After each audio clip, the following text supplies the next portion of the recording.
L'intégration financière des femmes est impérative pour le développement socio-économique du continent africain. Selon le classement 2025 de l'inclusion financière des femmes, dont les données ont été analysées par Asset African Center for Economic Transformation, une diversité de situations se confirme.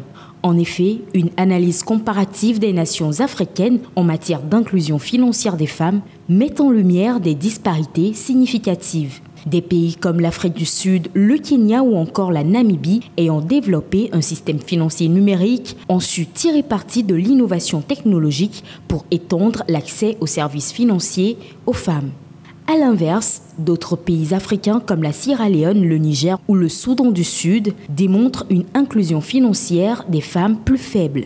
Cette étude s'appuie sur 6 indicateurs repartis en 3 catégories telles que l'accès aux services financiers formels, l'accès au crédit et pour finir, l'accès et l'utilisation des technologies financières numériques comme par exemple la détention d'une carte de crédit, l'utilisation d'un téléphone portable ou d'Internet pour l'achat d'un bien ou d'un service.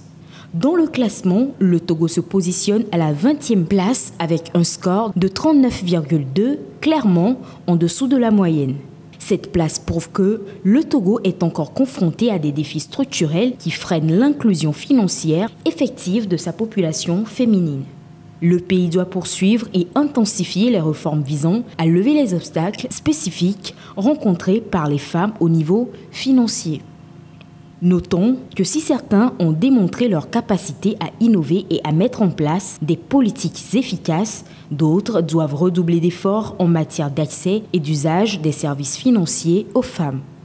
Rappelons que l'Afrique du Sud est premier du classement avec un score de 94,6 points devant le Kenya qui cumule 86,1 points pour occuper la 2e place du classement.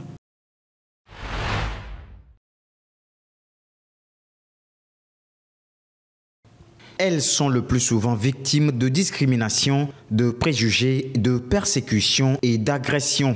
Elles, ce sont des personnes atteintes d'albinisme. Le calvaire de ces personnes ont poussé certaines organisations à demander une étude sur les personnes atteintes d'albinisme au Togo. D'après les résultats de cette étude, 0,019% des Togolais sont atteints d'albinisme avec des disparités entre les régions du pays. Pris sur une échelle de 100 000 habitants, les personnes atteintes d'albinisme sont au nombre de 390 dans la région des Plateaux et faisant de cette région la plus peuplée par des personnes atteintes d'albinisme. La région des Savanes a la population albinos la plus faible sur toute l'étendue du territoire avec une population de 200 personnes pour 100 000 habitants. Sur le plan socio-géographique, la population des personnes atteintes d'albinisme est majoritairement jeune, avec 62,78% d'entre elles à n'avoir pas encore atteint les 25 ans. Seulement 11% de ces personnes excèdent les 45 ans. Quant aux adolescents de 1 à 15 ans, ils font 43% de cette population. Malheureusement, les personnes atteintes d'albinisme au Togo ont une activité qui implique une exposition journalière aux rayons ultraviolets sans protection adéquate, précise l'étude. Elle fait noter aussi que plus de la moitié de ces personnes n'ont pas de revenus mensuels et la moitié de ces personnes atteintes d'albinisme sont des femmes. En tout, c'est 1521 personnes qui sont atteintes d'albinisme au Togo en 2024 avec une prévalence de 18,60%.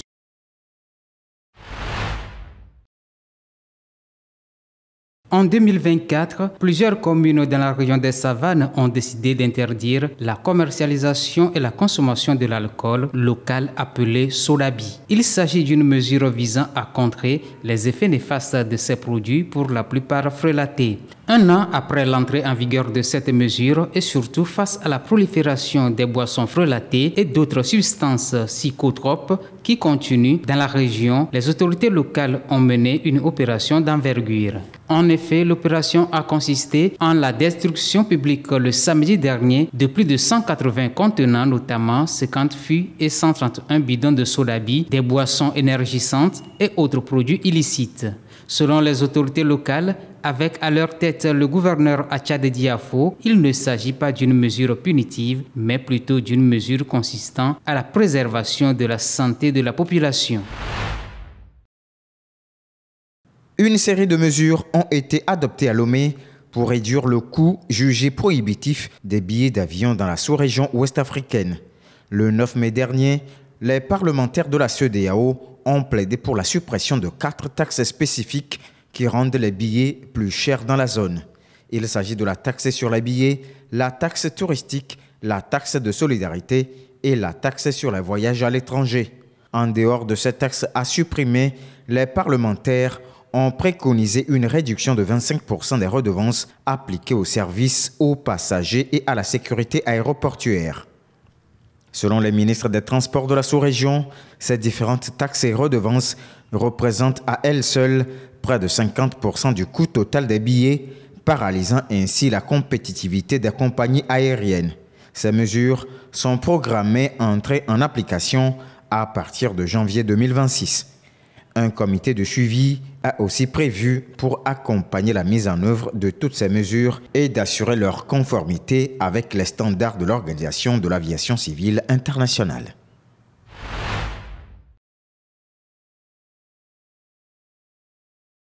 L'insécurité alimentaire sévère touche aujourd'hui 155 millions de personnes à travers 55 pays.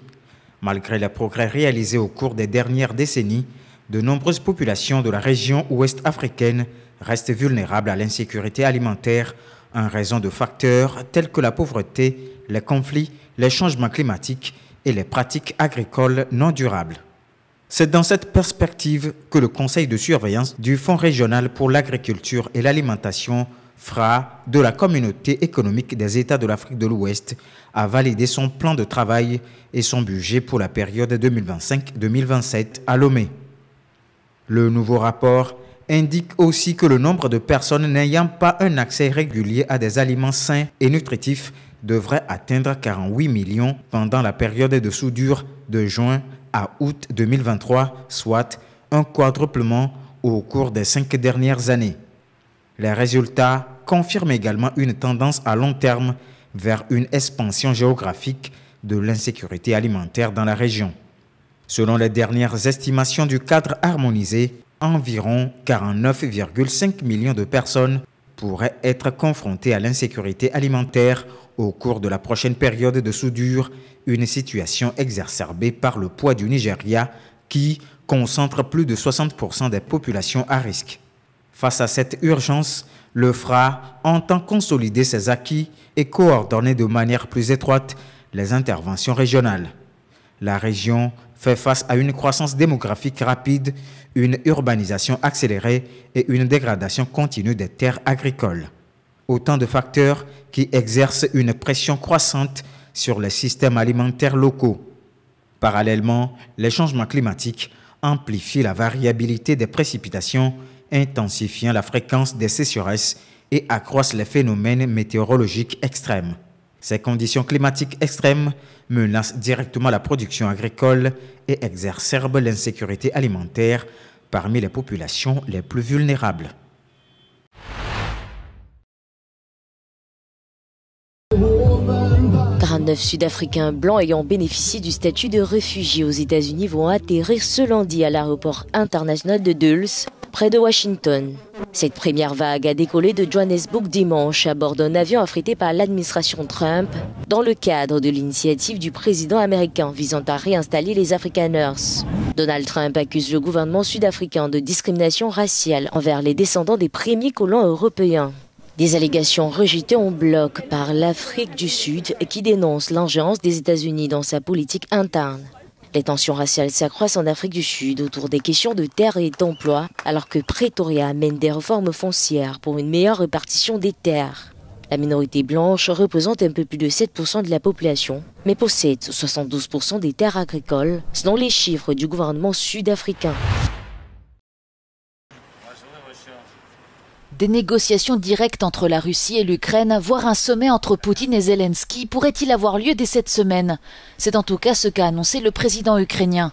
Volodymyr Zelensky a indiqué qu'il attendrait Vladimir Poutine en Turquie ce jeudi, date à laquelle le président russe a proposé de débuter des négociations directes et sans conditions préalables entre Moscou et Kiev. Я буду в цей четвер, 15 травня, в Туреччині. І очікую на Путіна в Туреччині. Особисто. І сподіваюся, що Путін цього разу не шукатиме причин, чому він щось не може. Ми готові говорити, щоб закінчити війну. Четвер. Туреччина. Президент Трамп підтримав. Всі лідери підтримують.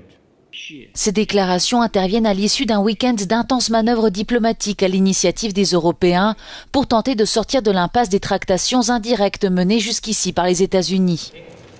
Donald Trump a pressé ce dimanche l'Ukraine et la Russie de se rencontrer pour négocier sans attendre un cessez-le-feu. Le Kremlin n'a pas encore répondu à cette proposition.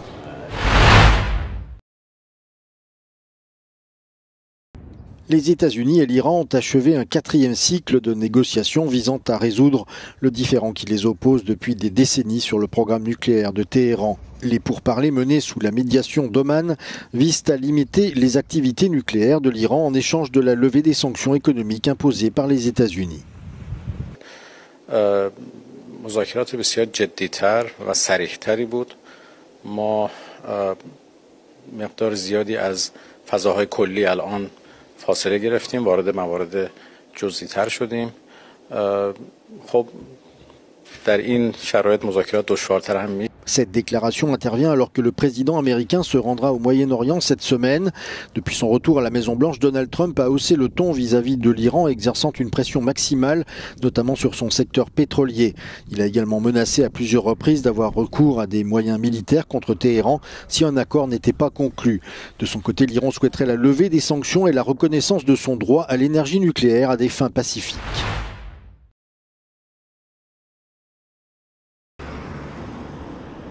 Le Parti des travailleurs du Kurdistan, ou PKK, a annoncé ce lundi mettre fin à sa lutte armée et dissoudre son organisation après plus de 40 ans de conflit avec l'État turc. Cette décision, relayée par l'agence Firat, fait suite à un congrès tenu dans le nord de l'Irak et intervient après l'appel lancé par Abdullah Öcalan, le leader historique du PKK, détenu depuis 1999 sur l'île d'Imrali. Devlet Bahçeli, partenaire de coalition du président Erdogan, avait également évoqué la possibilité d'une libération conditionnelle pour Öcalan si le PKK renonçait à la violence et se dissolvait. Le PKK estime avoir mené la cause kurde vers une résolution démocratique et considère sa mission accomplie. La guerre semble terminée, mais la paix reste à construire avec des enjeux cruciaux, tels que la reconnaissance des droits des Kurdes, la réintégration des anciens combattants et l'avenir de Öcalan, dans un contexte régional complexe, marqué par des tensions persistantes au Moyen-Orient et des pressions sur d'autres groupes armés tels que le Hezbollah.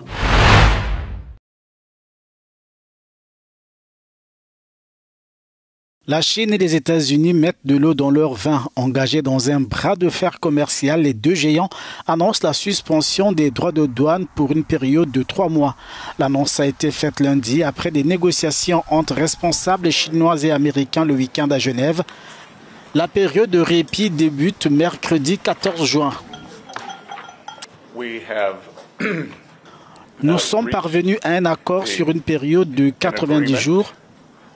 Et nous avons considérablement réduit les niveaux des droits de douane. Les deux parties, en ce qui concerne les droits de douane réciproques, réduiront leurs droits de 115%. Les 3 mois d'accalmie seront mis à contribution pour poursuivre les négociations alors que la guerre commerciale sino-américaine inquiète. Le feu avait été mis aux poudres par Donald Trump avec des tarifs douaniers jugés prohibitifs. Nous entrons dans une période de pause de 90 jours pour les négociations que les États-Unis et la Chine se sont engagés à respecter. Les Chinois réduisent également leurs droits de 115% à 10% et suppriment les contre-mesures qu'ils avaient mises en place. Pour les marchés, c'est tout sauf une mauvaise nouvelle. Les droits de douane américains concernent aussi plusieurs pays, dont ceux du continent africain.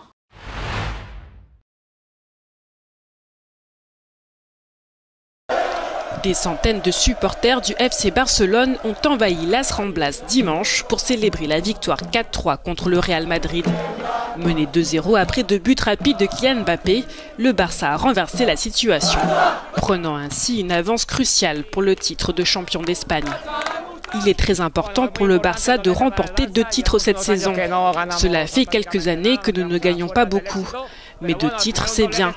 Il nous manquait la finale de la Ligue des Champions, mais nous avons très bien joué. Ce sont surtout les décisions de l'arbitre qui ont pesé dans la balance. Cette victoire qui classe Barcelone à 7 points du Real à 3 journées de la fin